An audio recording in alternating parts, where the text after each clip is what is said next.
Segunda Coríntios, capítulo 6, versículo 11. Ó Coríntios, a nossa boca está aberta para vós, e o nosso coração está dilatado. Não estáis estreitados em nós, mas estáis estreitados nos vossos próprios afetos. Ora, em recompensa disso, falo como a filhos, dilatai-vos também vós, não vos prendais a um jugo desigual com os infiéis, porque que sociedade tem a justiça com a injustiça, e que comunhão tem as trevas com a luz, e que concórdia há entre Cristo e Belial, ou que parte tem o fiel com o infiel, e que consenso tem o templo de Deus com os ídolos? Porque vós sois o templo do Deus vivente, como Deus disse: neles habitarei, e entre eles andarei, e eu serei o seu Deus, e eles serão o meu povo. Pelo que saiam dele, povo, do meu dele, povo meu, separai-vos, diz o Senhor, não toqueis nada imundo, e eu vos receberei, e eu serei para vós pai, e vós sereis para mim filhos e filhas, diz o Senhor Deus Todo-Poderoso. Hoje é o primeiro dia do ano.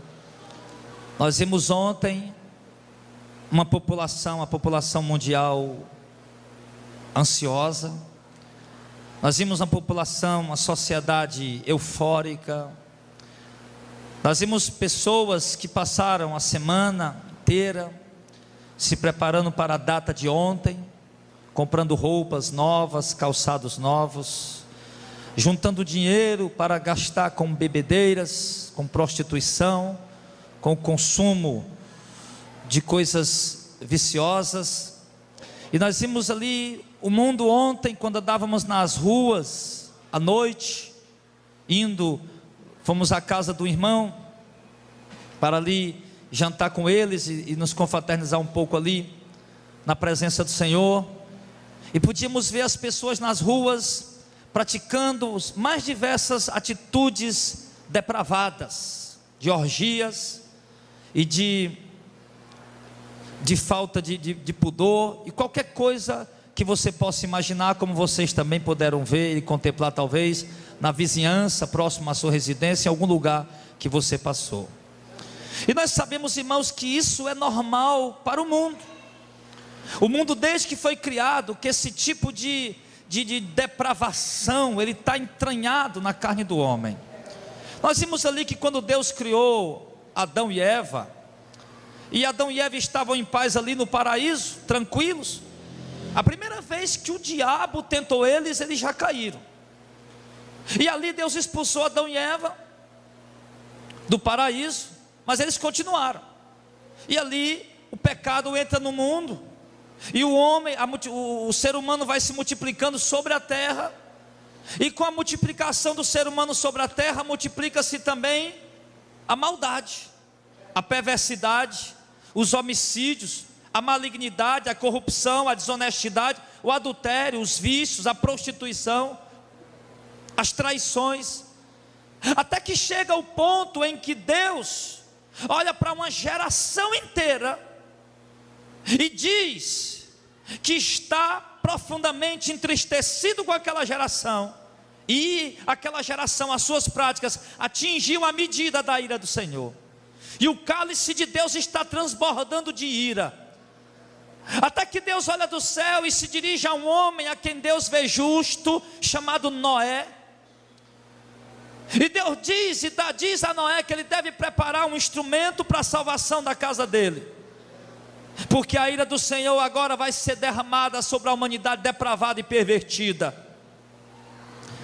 E ali Noé passa 120 anos construindo aquela arca, de acordo com o que Deus orientou e deu as medidas e tudo. E ali, quando Noé constrói aquela arca, que está tudo preparado, foi tudo calculado por Deus. Aí então, quando está tudo pronto, o Senhor Deus manda Noé entrar na arca. O próprio Deus fecha a porta da arca por fora, coloca dentro da arca Noé e a sua esposa, seus 3 filhos e as suas 3 noras, ao todo 8 pessoas. E quando aquela família, a que achou graça aos olhos de Deus, estão salvas ali, debaixo do instrumento de salvação, meu irmão, ali Deus derrama a sua ira sobre a humanidade depravada e perdida, manifestando assim a sua indignação, manifestando assim a sua ira e o seu furor, a cólera do Deus Todo-Poderoso. E nós falamos sobre isso, irmão, porque nós temos visto, irmão, que quando Deus destruiu o homem no período de Noé, no tempo de Noé, do patriarca Noé, nós vemos que depois, quando passou-se ali um ano, que as águas baixaram, e Noé saiu da arca, e Deus olhou para o coração daqueles homens, e continuou vendo que mesmo Noé que estava ali, e o Deus onisciente, que conhece o final desde o começo, sabia que o coração do homem é mau, e sabia que de fato não havia remédio, não havia jeito para a perversidade do homem. E então o Senhor ali declara para Noé e diz que de fato o coração do homem é mau, e que mesmo Deus tendo consumado a ira dele e ter deixado, por exemplo, as gerações futuras seriam pior do que aquela geração. E assim Noé e sua família começam a reproduzir novamente, e vão reproduzindo, e os homens vão se multiplicando sobre a terra, se multiplicando, e tomando proporções gigantescas, sim, alcançando continentes, estados, nações, instituindo cidades, e a maldade vai andando com o homem para onde ele vai. E como Deus já havia dito e já havia previsto na sua soberania, a maldade só veio multiplicando de lá para cá, a perversidade só veio se multiplicando de lá para cá, e a malignidade só veio se multiplicando de lá para cá, de modo que hoje nós temos, irmão, uma população de 7 bilhões de habitantes sobre a terra, e quase na sua totalidade é uma população depravada. No tempo de Noé talvez não houvesse 1 milhão de pessoas no mundo. No tempo de Noé talvez não houvesse 5 milhões, 10 milhões de pessoas do mundo. E hoje são 7 bilhões, meu irmão. E quase a totalidade da população mundial é uma população entregue à orgia, ao pecado, à idolatria, à adoração a demônios, culto a deuses que na verdade não são deuses. A violência tem se multiplicado pelas ruas, o sangue tem sido derramado.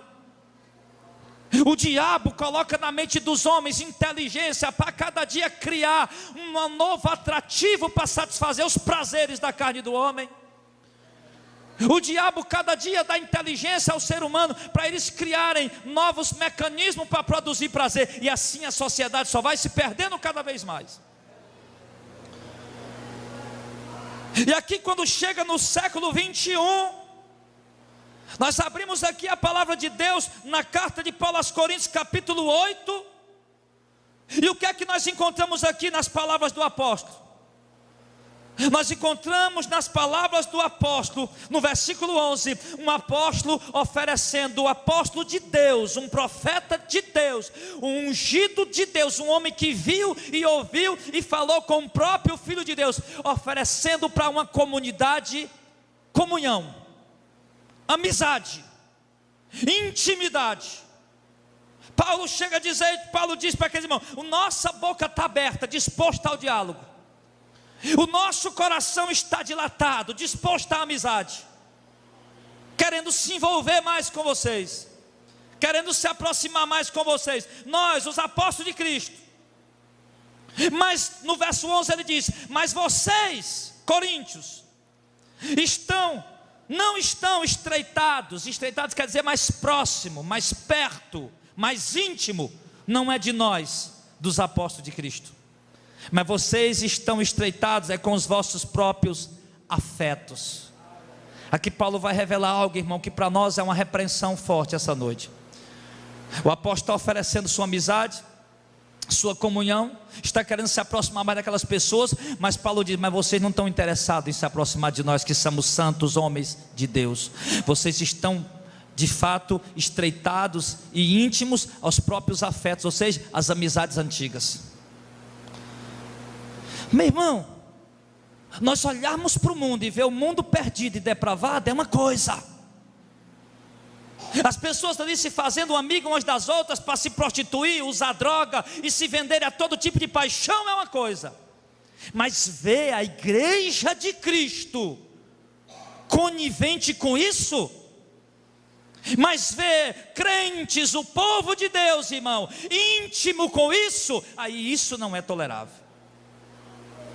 Paulo está dizendo aqui, nós estamos oferecendo intimidade a vocês. É a intimidade com o povo de Deus que vocês têm que buscar. É a comunhão com o povo de Deus que vocês têm que querer.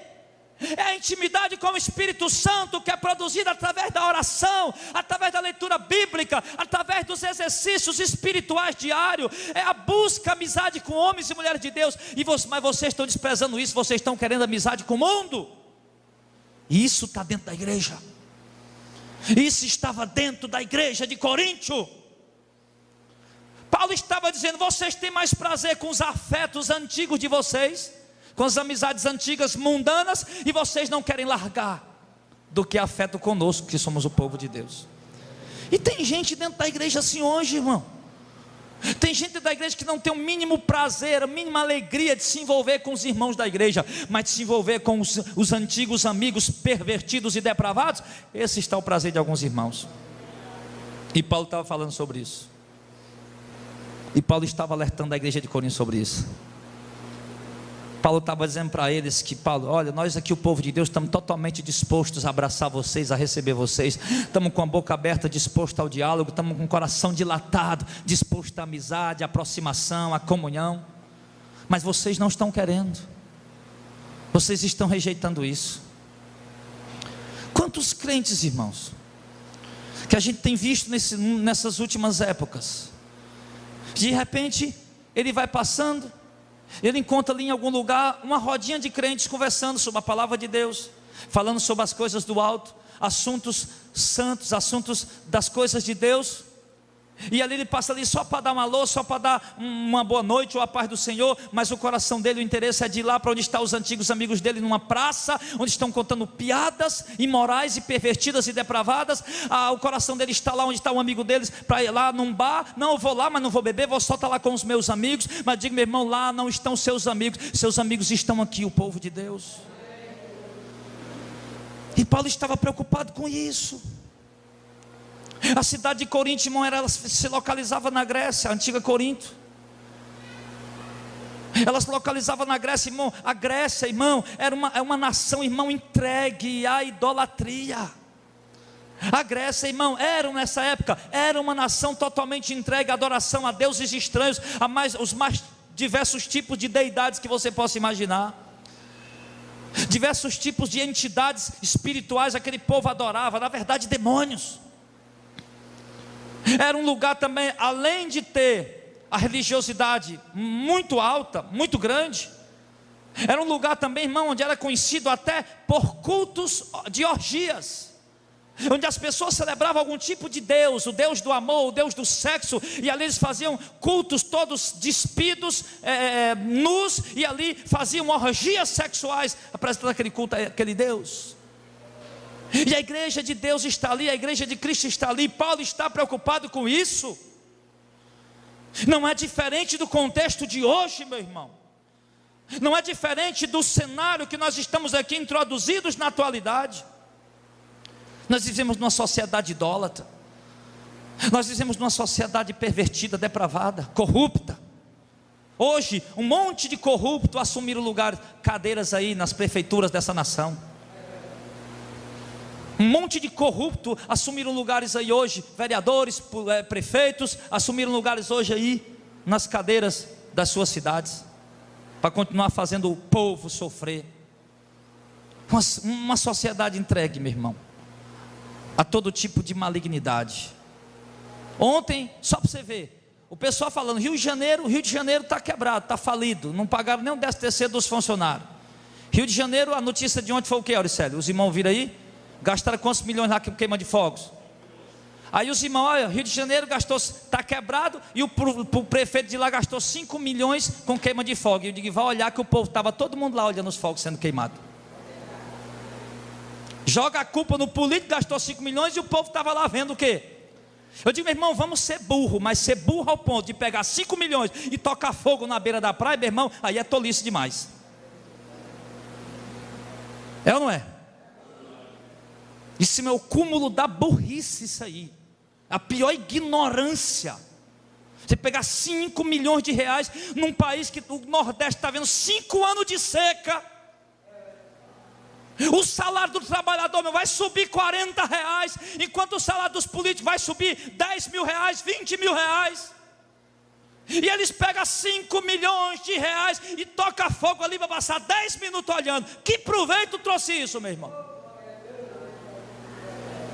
E o povo, a população estava lá olhando, batendo palma, namorando, beijando, se prostituindo, se embriagando, para depois hipocritamente estar nas ruas falando dos políticos que eles têm.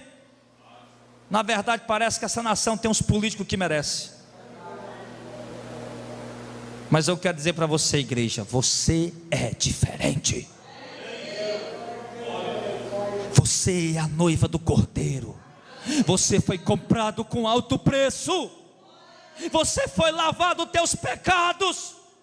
Não se una mais, irmão, a essa corja de ladrões que estão aí. Não se una a essa sociedade pervertida, depravada. É isso que Paulo está dizendo aqui, meu irmão. Não tem aliança com eles, não tenha comunhão com eles, não tem intimidade com eles. Paulo diz aqui: olha, nós estamos oferecendo amor e comunhão para vocês. Em verso 13, em recompensa disso eu falo como a filhos, dilatem-se vocês também para nós. Paulo está dizendo: Coríntios, eu estou oferecendo meu amor para vocês, a minha intimidade, a minha comunhão para vocês, a minha amizade. Em recompensa disso, em retribuição a isso, se abram também para nós, para vocês serem nossos amigos. O que é que vocês querem com amizades do mundo? A amizade do mundo, ela perverte. A amizade do mundo, ela bota o crente a perder, meu irmão. A amizade do mundo, ela corrompe. Quando você menos perceber, você está se tornando igual a eles. Quando você menos perceber, você está ficando parecido com eles, no jeito de andar, de falar, de vestir, de se expressar, em tudo. E você deveria contaminar eles com a presença de Deus? Não, eles contaminam você com a carne, com a imundícia deles. Não é para ser assim. O apóstolo diz aqui, irmão, no verso número 14, ele chama isso de um jugo desigual. O que? Amizade de um crente com amizade com um descrente. Ele diz aqui no verso 14: não vos prendais a um jugo desigual com os infiéis. Por que ele fala? Porque que sociedade tem a justiça, você que é justo, com a injustiça? Que sociedade pode haver? Um homem de Deus como você, amigo com uma pessoa que não é justa. Uma pessoa justa, justificado pelo sangue de Cristo como você, com amizade, envolvimento, entrosamento com pessoas que não são justas. Talvez você pergunte: pastor, por que é que você está pregando isso hoje? Na sinceridade, eu não sei porque é que eu estou pregando isso hoje. Eu sei que é a palavra que Deus me deu para trazer, Ele sabe por quê. Talvez seja porque muitos de vocês estão com amizade, é o que eu estou entendendo aqui, pela revelação da palavra. Talvez porque muitos de vocês estão com amizadezinha, tititizinho com gente do mundo. Deve ser por isso. Você deve saber porque é que Deus está mandando eu pregar essa palavra. Aí ele vai e fala aqui: que comunhão tem a luz com as trevas? Irmão, você é luz. Ele está dizendo que luz com treva não pode ter comunhão, amém? Ou esse negócio aqui fica claro, ou fica apagado. Não tem como estar a luz e as trevas junto no mesmo lugar. Pronto, chega aqui, está tudo escuro. Se apertou o botão, clareia. A luz, a treva vai embora e a luz fica. Se apagar, desligar o disjuntor, a luz vai embora e as trevas ficam. Não tem como ficar os dois no mesmo ambiente. Do mesmo jeito, não tem como você ter comunhão com incrédulos. Do mesmo jeito, não tem como você ter intimidade com incrédulos, com pessoas que são das trevas. Porque quando ele coloca aqui trevas, comunhão tem a luz com as trevas, ele se refere ao pecado. Pessoas que não conhecem a Deus, Pessoas que não têm o Espírito Santo. As trevas são pessoas que andam no pecado, que vivem no pecado, que não conhecem a Deus, que não temem a Deus e que andam distante de Deus. E ele diz que você não tem que ter comunhão com essas pessoas. Não tem como. Se você está tendo comunhão com eles, então é porque você também está virando trevas. Ou se ele está tendo comunhão contigo, então é porque ele também está virando luz. Mas ficar nesse meio termo aí de mornidão, isso Deus não está aceitando. E está dizendo que não tem como ter. A Bíblia diz, irmão, não anda dois juntos se não houver entre eles acordo. Como é que eu vou andar com Auricélio, por exemplo, se eu detesto futebol, mas vamos dizer, se eu gosto de futebol, e o Auricélio gosta de novela, que eu acho também que ele detesta novela, aí eu estou doido para falar de futebol, o Auricélio doido para falar de novela, como é que vai dar certo isso? Auricélio, por favor, meu irmão, não fala de novela não, que eu detesto. Não, pastor, também não fala de jogo não, que também eu detesto. Como é que nós vamos estar juntos? Andarão dois juntos se não houver desacordo? Não tem como. Do mesmo jeito, meu irmão, você que está com amizade com esse pessoal do mundo, por quê? Por que é que essa amizade está perdurando? Por que é que essa amizade está continuando, está insistindo? Porque você está se agradando da conversa deles? Ou será que você está ganhando eles para Jesus, está falando de Deus para eles, e está se convertendo? Alguma coisa está acontecendo aí. E ele diz no verso de número 15, que concórdia há entre Cristo e Belial? Aqui ele chega a comparar nós que somos Cristo e o Belial, que são as pessoas que servem ao mundo. E não há concórdia entre nós e eles. Por quê? Porque eles são idólatras, nós não somos. Eles são entregues aos prazeres da carne, nós não somos. Eles são entregues aos vícios e prostituição, e nós não somos, porque nós somos de Cristo, eles são de Belial. Então não pode haver concórdia entre nós e eles, entre eles e nós. E ele diz no verso de número 15, concórdia entre Cristo e Belial, e que parte tem o fiel com o infiel. Como é que uma mulher de Deus, que é fiel ao seu marido, tem amizade com uma mulher que não é mulher de Deus, que trai o seu marido? Como é que pode haver essa concórdia entre elas? E você, irmã, sabe que aquela mulher trai o marido dela, e você acha bom ficar ouvindo essas histórias, porque você está se alimentando também de desejo para trair o seu marido? Caia por terra isso em nome de Jesus essa noite. E do mesmo jeito os varões, você que é fiel à sua esposa, ou fiel no seu trabalho, ao seu patrão, nos seus negócios, não pode haver concórdia entre você e um infiel. Como é que você está tendo amizade com um cara que trai a mulher dele e conta as coisas que ele faz com a prostituta que ele está saindo, e você está tendo prazer nisso, meu irmão? Está se alimentando com essa conversa contaminada para depois também trair sua esposa? Caia por terra isso em nome de Jesus.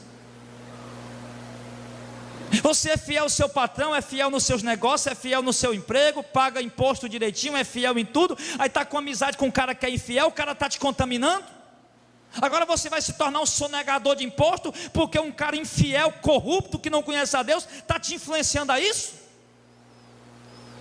Agora você vai se tornar um corrupto lá dentro da empresa, enganando o teu patrão, ele achando que você está dando do bom e do melhor para trabalhar para ele, e agora você não está, porque o outro camarada lá que é infiel, colocando na tua cabeça que não precisa de tudo isso, e você vai se deixar contaminar por isso, meu irmão, porque esse é um dos maiores problemas da igreja evangélica brasileira.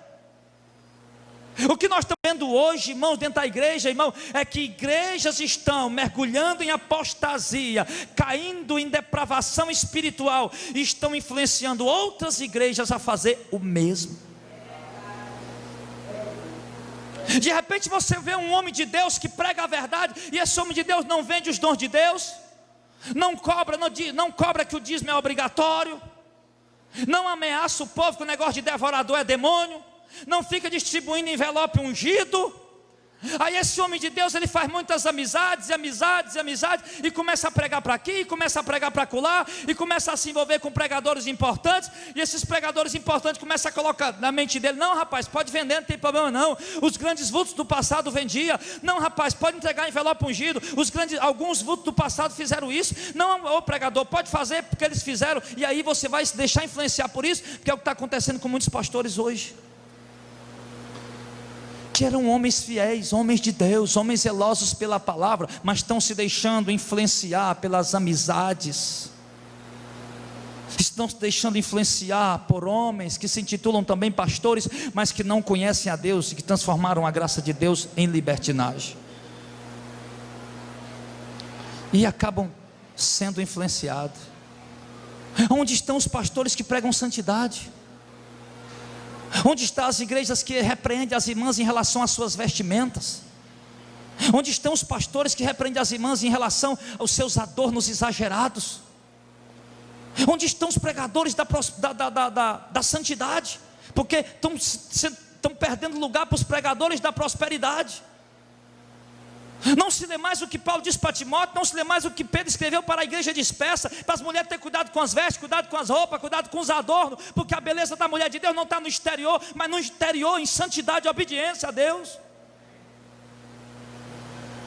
E esse tipo de pregação está ficando escassa nos púlpitos, está perdendo lugar nos púlpitos para a pregação da teologia da prosperidade. E hoje nós olhamos para algumas mulheres dentro das igrejas que parecem mais ciganas, tudo enfeitada de todo tipo de adorno, e não se preocupa mais com zelo e santidade do seu corpo, da sua alma e do seu espírito. Está dando lugar à libertinagem. Por quê? Porque os pastores estão sendo influenciados por homens que são infiéis, e a infidelidade está entrando dentro da igreja pela ministração desses próprios pastores.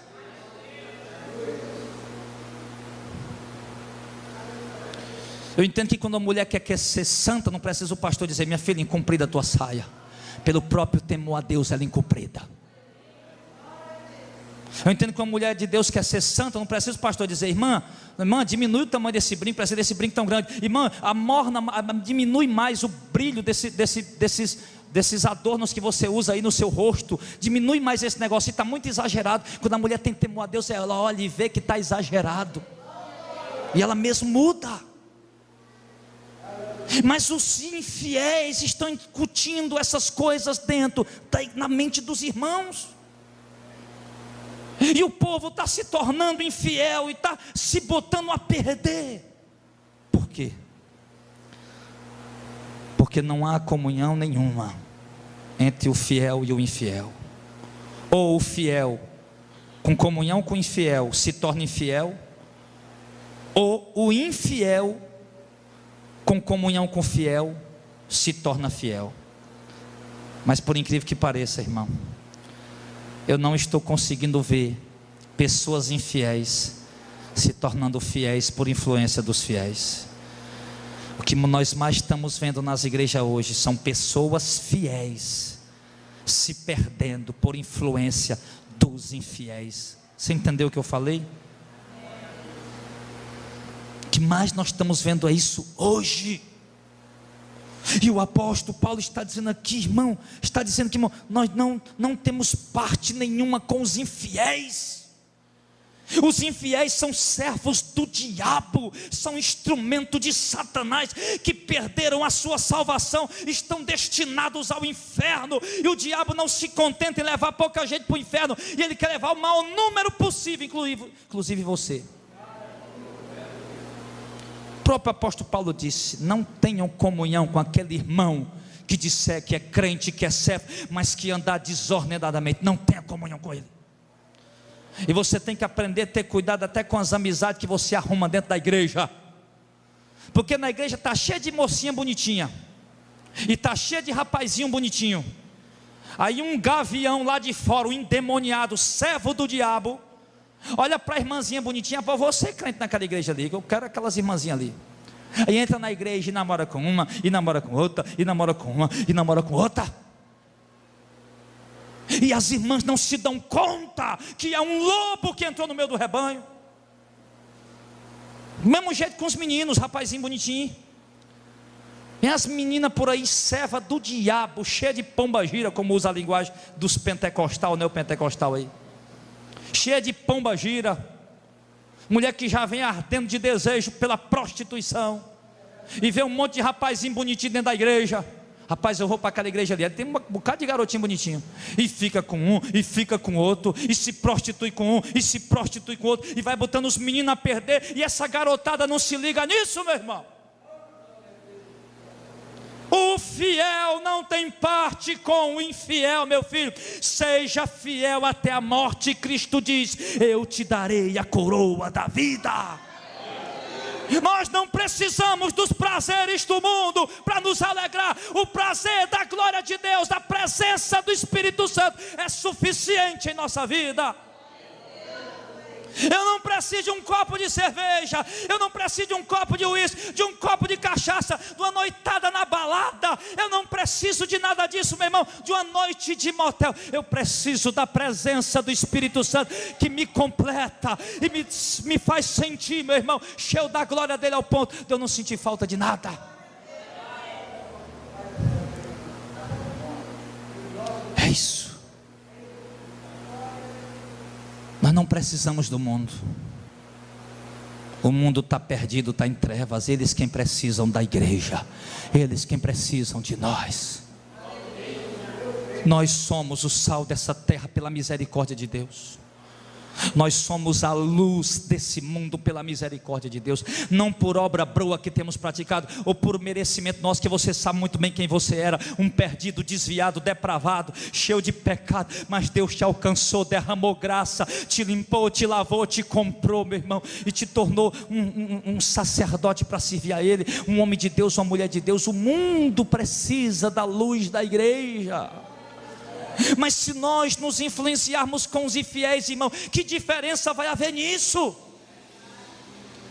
Ele diz: que parte tem um fiel com o infiel? Não tem parte nenhuma. Mas tudo que é dos infiéis está nos altares das igrejas hoje. Os infiéis estão fazendo shows, as igrejas também estão fazendo.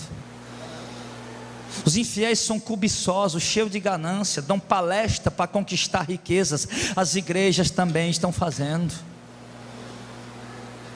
Os infiéis usam seus talentos para enriquecer. A igreja está usando os dons do Espírito Santo para ganhar dinheiro. Não há, irmãos, não há união entre nós e eles. A Bíblia diz que nós somos santos. Quem que são santos? Não era Paulo, Pedro, Silas, Timóteo. Sim, mas eles morreram. E quem são os santos de hoje? Quem são os santos de hoje, irmão? Quem? A igreja é santa. Você deve dizer: eu sou santo. A igreja é separada. A Bíblia, quando as Escrituras dizem que nós somos santos, as Escrituras dizem que nós somos separados para Deus, cortados do mundo e colocados à parte. Santificado é isso, cortar e colocar à parte.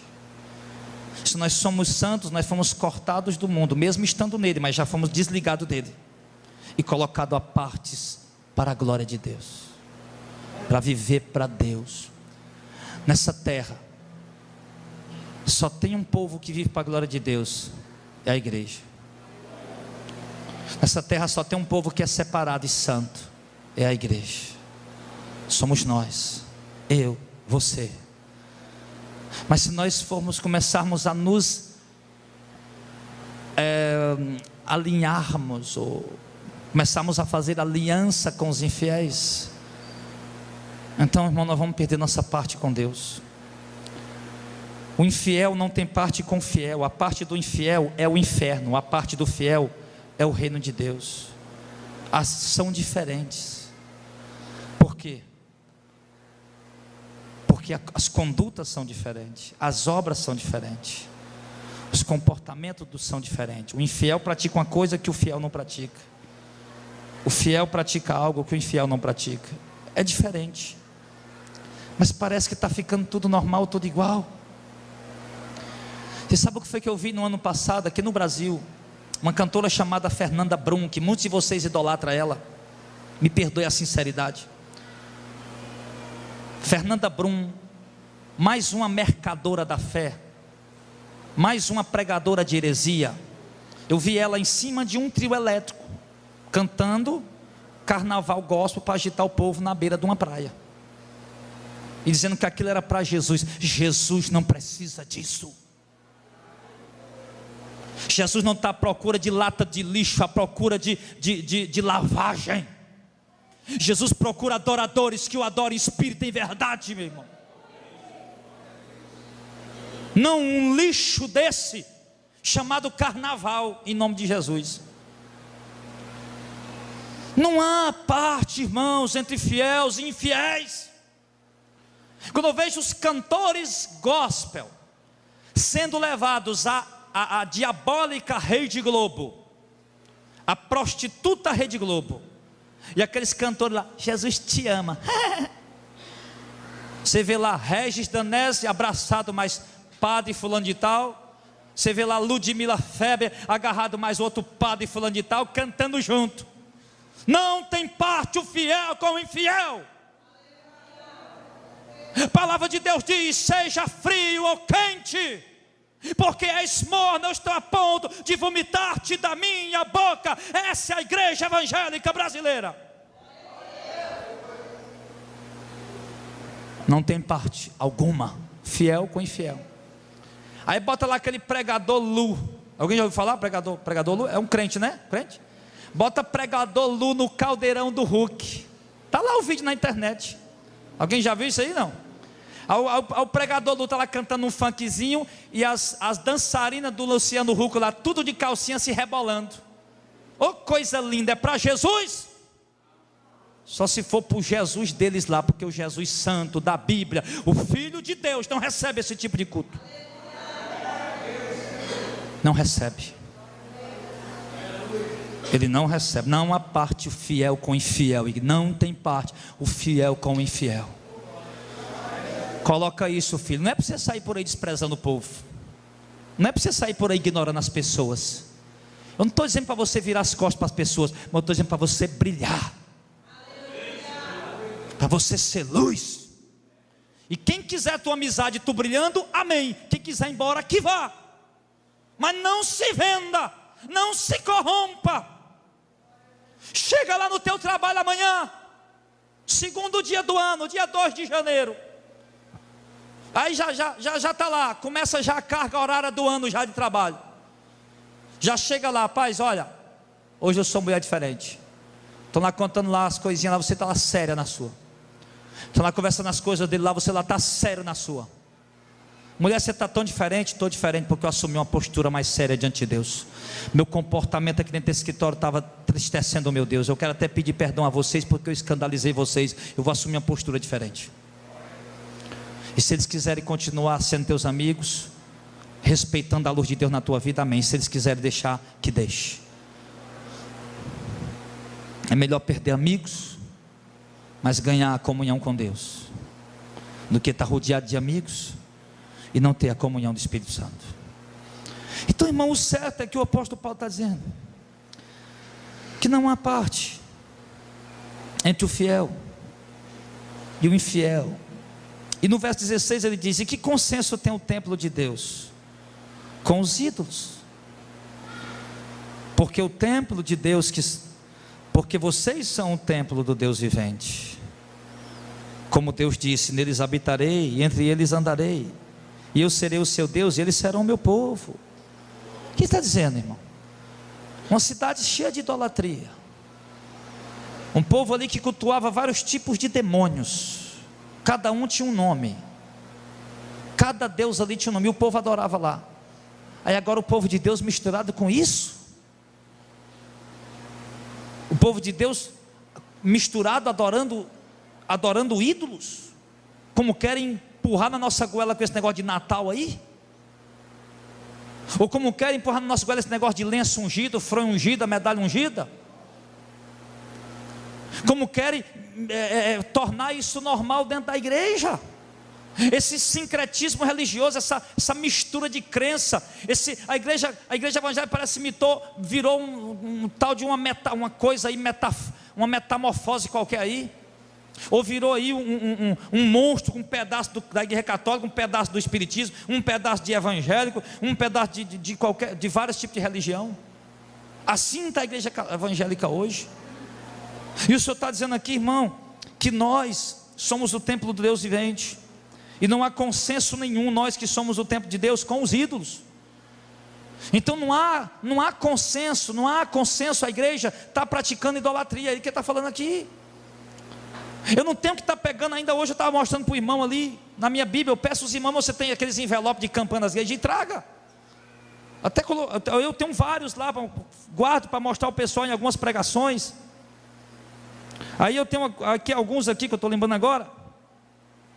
Aí tem aqui, campanha, 7 semanas, Deus vai resolver o seu problema antigo. Campanha do Monte Sinai, eu não quero mostrar para não sair ali não.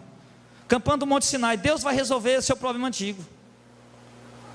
E é de um pastor, está aqui, ó, da igreja do João Ribe Palharim, a Paz e Vida. Idolatria. Campanha, por que esse envelope? Para botar dinheiro dentro. Aí quer dizer que Deus só vai resolver meu problema antigo se eu botar dinheiro dentro da igreja do Palharim? Aí se eu botar dinheiro dentro da igreja do Palharim, Deus vai resolver meu problema? É porque é o que ele está dizendo aqui. E se eu botar o dinheiro dentro e Deus não resolver meu problema, Palharim, o que você vai fazer? Você vai me devolver meu dinheiro com juros e correção monetária? Não, é porque você não teve fé. Idolatria. Idolatria. Tem outro aqui, ó. É poucos que eu tenho aqui, ó. Eu verei a prosperidade. E adivinha o que mais? O que é isso aqui, ó? Diz aí o que é isso aqui? Um envelope. Para quê? Para botar o quê? Não, irmão. Aqui é o seguinte, esse pastor dessa igreja aqui é gente boa. Esse envelope aqui é para você botar todas as contas que você tem, cartão de crédito, luz, água, que ele vai pagar para você. Vai pagar aí, pronto, aí vai sobrar dinheiro, aí você vai ver a prosperidade. Ele vai pagar a conta de vocês. Então eles fazem isso, é idolatria, irmão. Quer dizer que então eu vou ver a prosperidade se eu pegar e jogar dinheiro para esse pastor, botar dinheiro aqui dentro? Tudo isso é idolatria. Olha aqui a forma como eles querem atrair os jovens. Olha os folhetos aqui, ó. Manobra radical. O garoto aqui em cima do skate. Adrenalina pura, mano. Adrenalina pura, mano. Se você levou a sério esse papo com Deus, você se tornou um brother de verdade. Meu Deus do céu. Olha o atrativo para mostrar. Como é que uma mocidade dessa vai mudar, meu irmão? Com a porcaria dessa, com um lixo desse. Como é que muda? Como é que muda? Não tem como mudar. Brother, ei brother, véio, se tu levou esse papo com Deus a sério, tu vai ficar um brother de verdade. Aí tá lá os brother lá, mano, Deus mano para aqui, Deus mano para aqui. Isso é pecado, meu. Isso é vulgarizar o nome santo de Deus. É assim que quer se atrair as pessoas. Não está tendo, irmão, não estão conseguindo distinguir, não estão conseguindo separar o templo de Deus com os ídolos. A igreja é santa, foi separado para servir ao Deus único. Israel foi esse povo escolhido no passado, mas se corrompeu. Agora Deus deu a chance a nós. Não vamos perder a oportunidade. Só que claro, nós não somos melhor do que Israel. Nós somos tirados, enxertados na videira, na videira que é eles, não. Nós fomos enxertados neles, não somos melhor do que eles. Agora, vem me dizer que consenso tem um tempo de Deus com os ídolos? Não tem nenhum consenso. Uma das coisas que Deus mais abomina é a idolatria. E a igreja agora se tornando idólatra. Mas quando fala de idolatria aqui, me vem à minha mente aqui falar sobre a avareza. Em Coríntios Paulo disse que a avareza é idolatria, o apego sórdido ao dinheiro, o amor aos bens materiais, às coisas materiais. Para ele tudo que vale é o dinheiro, para você tudo que vale é o dinheiro está acima de tudo, está acima de todos. O dinheiro é a coisa mais importante na sua vida. Que morra esse, que morra aquele, todo mundo passa necessidade. O meu dinheiro, eu não faço nada por ninguém, é o meu dinheiro. O meu carro, não, Deus me livre de colocar um cara aqui com um dedo arrebentado dentro do meu carro para sujar, pingar de sangue ali. Não, meu carro é novo, idolatria. Idólatra. Eu vi até agora esses dias passando aí na mídia, né? Eu vendo aí nos jornais online, que eu gosto de dar uma olhada. Uma mulher que matou o próprio marido porque o cara ganhou na Mega Sena. Vocês viram isso aí? Foi condenado agora, semana passada. O marido ganhou na Mega Sena, ficou milionário. A mulher foi lá e matou ele. Mulherzinha boa, mulherzinha amiga, queria curtir, né? A idolatria, a avareza. Então, irmão, a igreja, o que nós vemos aqui, que Paulo está falando, Paulo está oferecendo, dizendo, irmãos, Paulo está falando aqui, Espírito Santo, por meio de Paulo, vocês devem dilatar a boca uns para os outros, e fazer amizade uns com os outros, se aproximar uns dos outros, ter comunhão uns com os outros, e esquecer os estreitamentos passados, as amizades passadas, e agora tem um novo círculo de amizade, de intimidade e comunhão com o povo santo de Deus. Ter comunhão, intimidade, proximidade com homens e mulheres que oram, com homens e mulheres que leem Bíblia, homens e mulheres que têm uma conduta santa e irrepreensível. É isso que Paulo está falando. Ele diz aqui no versículo de número 17, olha o conselho que ele dá: saia do meio deles e apartem-se, diz o Senhor, não toque nada imundo, e eu receberei vocês. Meu Deus, quer ser recebido por Deus? Amém? Sai do meio deles. Sair do meio deles significa o quê? Deixa de praticar o que eles estão praticando. Não é que você vai ter que sair lá do teu trabalho, não é isso que ele está falando. Sai do meio deles, deixa de viver como eles vivem, deixa de praticar o que eles praticam, deixa de andar como eles andam, de viver como eles vivem. Sai do meio deles. Olha como é forte esse versículo 17. Pelo que saiam do meio deles e apartem-se, diz o Senhor, e não toque nada imundo, e eu vos receberei. Deus diz, só vai nos receber se nós sair do meio deles, nos apartar e não tocar as coisas imundas, ou seja, não ficar mais praticando. Vou sair do meio deles e não vou mais praticar o que eles praticam, não vou mais viver como eles vivem, vou crer em Cristo e andar com Cristo, aí assim Deus me recebe. Amém? Não é só ser evangélico não, filho. Eu vou ser evangélico agora para Deus andar comigo. Quem disse isso? Tem que sair do meio deles. Quantos evangélicos ainda estão tendo comunhão, intimidade com eles? Quantos evangélicos ainda estão praticando e vivendo a mesma coisa que eles praticam e vivem? Muitos. Mas Paulo disse aqui, que se nós nos sair do meio deles, se nós nos apartarmos, o Senhor diz, não toca nada impuro, Deus nos receberá. Ele fala aqui da nossa salvação. Para Deus nos receber, nos dar salvação eterna em glória, é preciso nós vivermos uma vida separada, santo, separados, distintos do mundo. Amém, pessoal? Mas não distintos, irmão, por pura religiosidade. Eu vou mudar meus adereços, vou mudar meu comportamento para ser religioso. Isso não vai resolver nada. A mudança deve ser feita pelo temor a Deus e a obediência ao Senhor. Aí isso sim vai valer.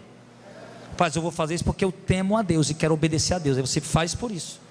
Só fazer como se fosse uma fantasia da igreja Missão de Fé. Lá na igreja Missão de Fé, as irmãs vestem uma bata bem aqui, cobrindo os calcanhar, uma camisa de manga bem aqui, a gola aqui no pescoço, né? As irmãs lá se usam desse jeito. Não é assim, eu estou dando um exemplo. Então pronto, agora você da Missão de Fé, tira a roupa velha e bota essa aí. Não é fantasia não, meu irmão. Isso não é uma fantasia não. A mudança deve ser feita pelo entendimento da verdade e o temor a Deus. Eu entendi a verdade e temo a Deus, agora eu vou obedecer ao Senhor. É isso.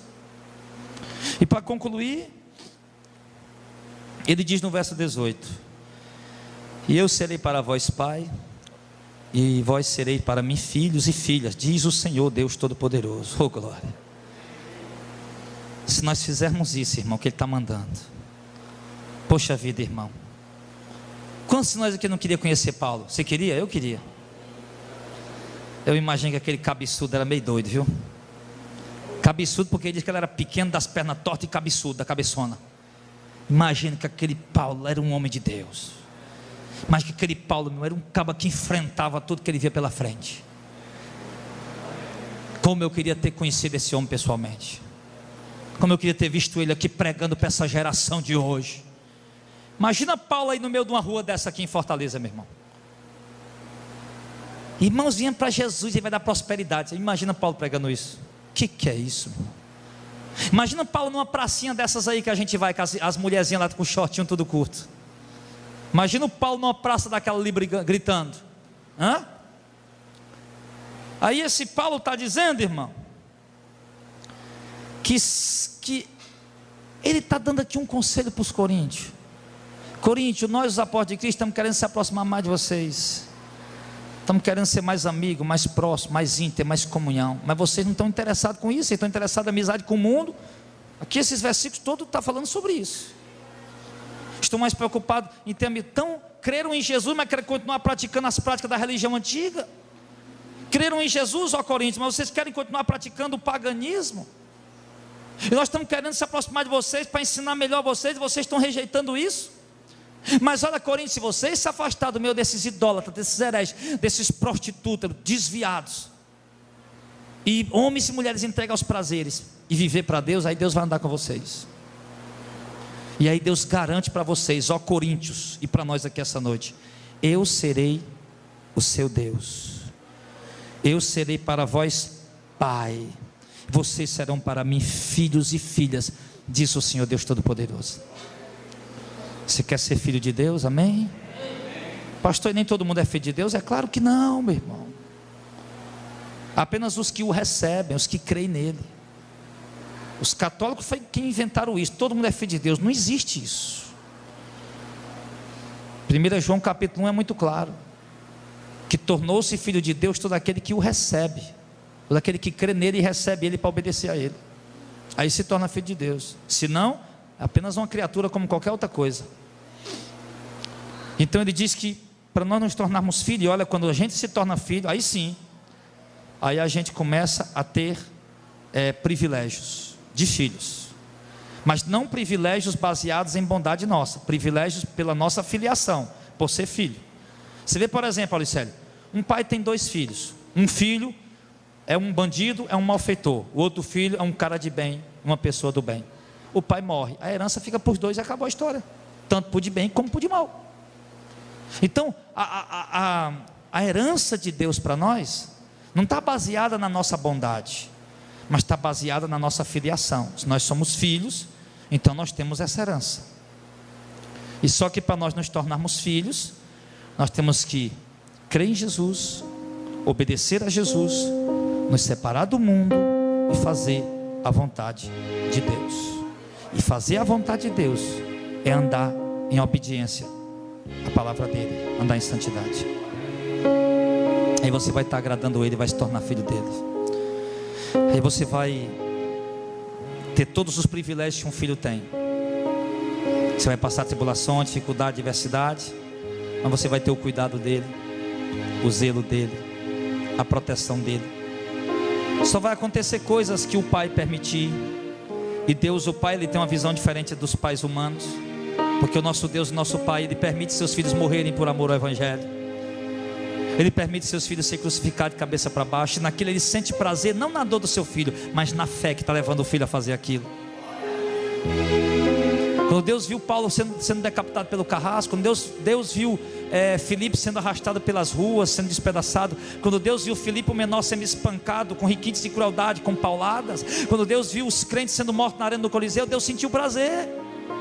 Prazer não em ver os irmãos sentindo dores, entenda, pelo amor de Deus, mas prazer em ver a fé e o amor daquele povo por Deus. E Deus sabe, eles estão morrendo porque me ama, eles estão morrendo porque creem em mim, eu vou dar a eles uma ressurreição gloriosa, porque são filhos. Se você for filho também,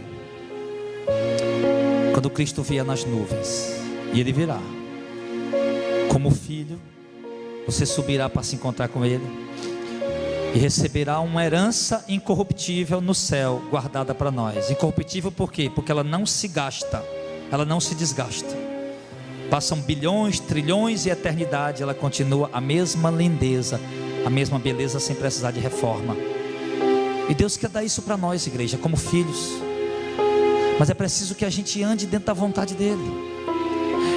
É preciso que você entenda essa palavra que foi ministrada hoje, amém? E você aqui fala muito na questão de relacionamentos, de amizades, de entrosamentos com pessoas. E aqui fala muito também da prisão que alguns têm, embora creem em Cristo, mas ainda estão seguindo o paganismo, a antiga religião. Ou estão seguindo ainda o catolicismo, ou estão seguindo ainda o espiritismo, mesmo crendo em Cristo, ou estão seguindo ainda os dogmas das igrejas evangélicas apóstatas. Não, eu creio em Cristo, mas eu estou fazendo campanha. Não, eu creio em Cristo, mas ainda estou pegando o envelope ungido. Não, eu creio em Cristo, mas eu ainda estou pegando aqui o amuletozinho que vai curar, vai me dar cura. Não, Ele manda a gente abandonar tudo isso. Não, eu creio em Cristo, mas ainda tomo minha cervejinha, ainda bebo minha cachaçinha, ainda tenho minha namoradinha, meu namoradinho. Abandona tudo isso. Ele está mandando você ser santo. Está mandando você andar no temor dEle, porque Ele quer te dar uma recompensa. Você quer ela? Aí você vai obedecer a Ele, amém? Aí no final Ele te dá a recompensa. Não precisa de campanha, não precisa plantar bananeira, não precisa de 7 semanas. Só obedece até o fim. E a recompensa, meu irmão, você vai ver que valeu a pena esperar.